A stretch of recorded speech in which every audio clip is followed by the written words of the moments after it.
good morning everyone. It's me, Chrislyn. So, welcome back to my channel, guys. So, for today's video, dumating na yung first time na in-order. Kaya, for today's video, syempre, magsusukat tayo, mag-try on haul tayo ng aking in-order now. So, ayan, mag-try on haul tayo ng silk satin sexy padded dress. So, in-order ko sa TikTok. So, ito yun, guys. In-order ko sa TikTok. So, ang size nito ay XXL. So, pwede siyang ewan ko, pero nakita ko dun. Pwede siyang pantulog, pwede siyang pang-alis. Yan. Yung sexy padded dress na in-order ko sa TikTok na nagkakalaga ng 399 pesos. So, susikatin natin siya. So, kita naman ang size niya, guys. Kasyong-kasya siya sa akin. At saktong-sakto lang siguro ko. Ewan ko lang sa part na to. Kasi ito yung dibdib natin. So, tara, sukatin na natin ang ating newly dress. Na ipang-wrap pa natin sa bukid. Charot. So, ito na, guys.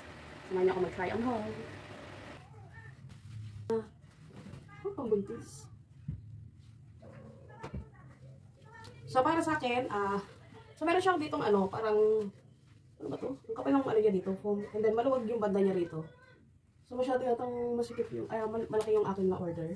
Pangit niya. Charot. So, with my newly dressed na ang pangit ng part dito. So, yun lang, guys. Thank you for watching here in my channel. So, quick try on haul lang to. So, don't forget to subscribe, hit the bell for notification para sa akin mga new video like this. Thank you so much.